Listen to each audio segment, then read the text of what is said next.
Today, there are 400 people that control 50% of the wealth in this country. 400 people have more money combined than 155 million. The top 1% has more wealth than the bottom 90% combined.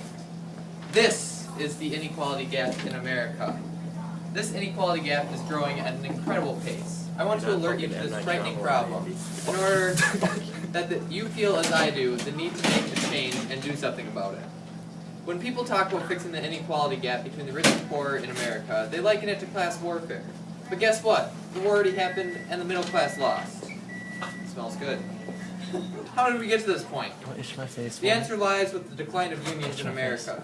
When unions were strong, Americans enjoyed unparalleled economic success. Unions were the best way for the middle class to compete. Even people not in unions benefit from unions because, as you know, a rising tide raises all ships. Once unions lost a little power, the snowball effect was huge. As year after year they lost what gains they had made, now we find where we are today. Why are we here nationally, though? The evidence suggests that much of the blame lies with one political party, Republicans. Republicans are in bed with the rich. Republicans have their sacred cow of no tax raises, not caring that taxes are at historic lows. Instead, they use the veil of a budget crisis to cut the programs that control this gap between the rich and the poor, like Medicare, Social Security, minimum wage, public education, and poverty assistance. Instead of cutting, we need to raise some taxes. There is something wrong in the world when Warren Buffett pays a lower tax rate than his secretary. According to Larry Bartel's book, Unequal Democracy, in the past 60 years, under Democratic presidents, wages have gone up quicker and remained closer between the rich and the poor. The opposite is true for Republican presidents.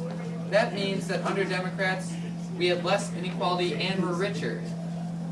Under Republicans, not only did the gap between rich and poor greatly grow, everyone made less money. There has been a Republican president 20 in the last 30 years.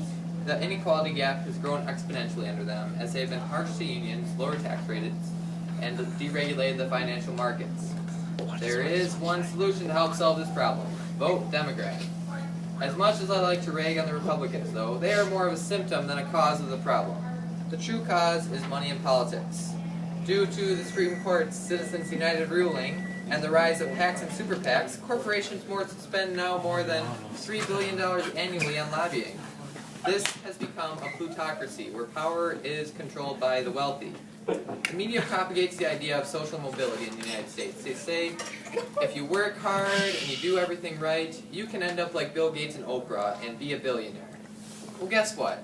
The odds of that happening are pretty darn low. So why are you making it hard on yourself in the real world by living in this fantasy? You need to change things and make it easy for yourself now, with one person, one vote. Fox News may tell you this is a problem. This isn't a problem, but it is. You should be mad about this because the rich have made their money from one place. You. Blah, blah, blah, stat there.